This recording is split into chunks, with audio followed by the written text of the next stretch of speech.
Hi, this is Scott Garibay, and today we're going to talk about Dungeons and Dragons, and we're going to talk about Season 3 of The Bear, the best show on the small screen, by far. All right, Gene Wilder's grandson is in this. IMHO Edebiri is in this. It is phenomenal, and I want to talk about it from the perspective of Dungeon Masters and Dragon Masters today.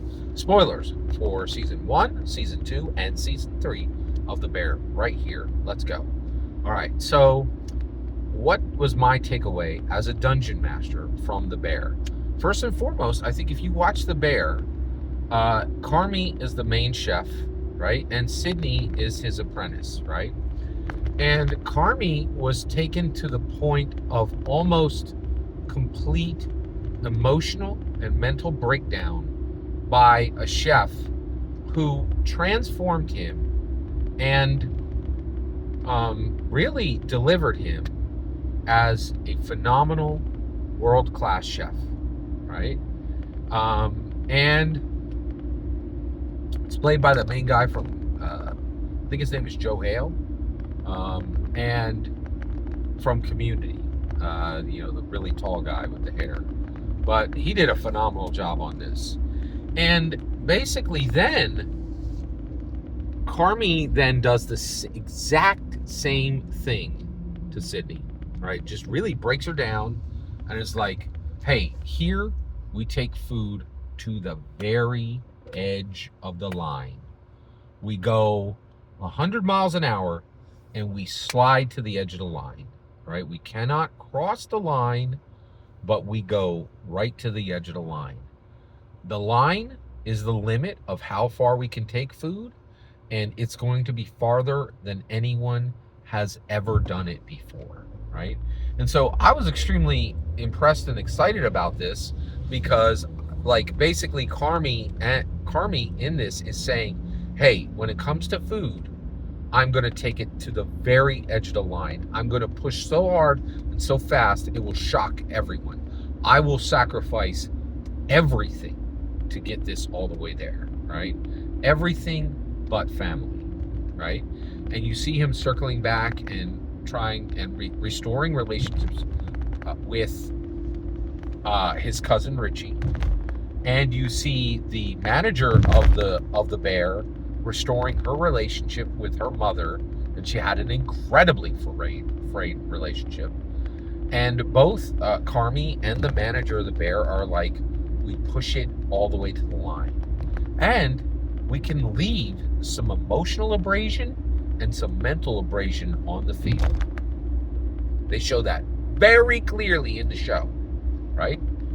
Now, the reality is, I've done it, right? I've lost friends over Dungeons and Dragons, right? And I look at it, and everybody's like, what? Are you losing friends over a Goblin Chop game? I'm like, well, you really don't get it. Dungeons and Dragons ain't a game, it's life, right? And that's what Carmy's about. He's like, hey, 6 peas on a plate? I'll work on it for 2 months. I'll be here at midnight.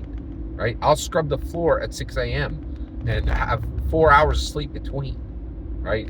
I will take it all the way to the line, right? And I will leave emotional abrasion and mental abrasion on the field, right? And so, and I guess that's really my takeaway from The Bear Season 3 is they're like, you take it all the way to the line. You push beyond any limit, right? You push it beyond any limit but that line, right? You make sure that you are willing to sacrifice things that, not everything, but things that will shock people, right? Because they're, oh, hey, can you make me a burger? No, I can't make you a burger.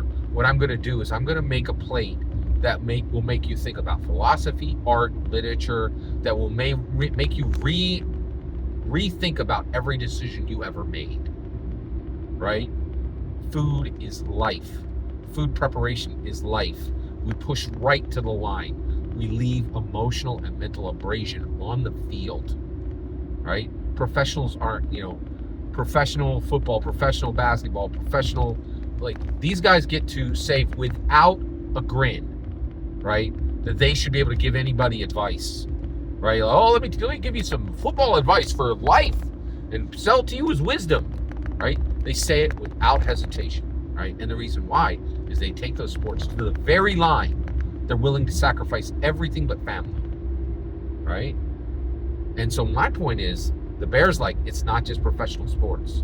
It's whatever you choose. I choose Dungeons and Dragons. I think everybody should choose Dungeons and Dragons. That is the most valuable secular use of time any human can do. Period. Right? That's it. It's exactly what the lesson was. Right? You are forged like a sword. You are, you are put under the heat, and the blows come. Right? But you do not step back. You push forward to the line. We get to choose what we take seriously. We get to choose what we take seriously. And it can be 3 peas on a plate, or it could be a 5-headed dragon. It's our choice, in my humble opinion. Every single word you just heard is my humble opinion. The important part is when I get to hear your humble opinion, when you get in the comments and send your traffic. Please consider like, subscribing, and have a fetch millennium.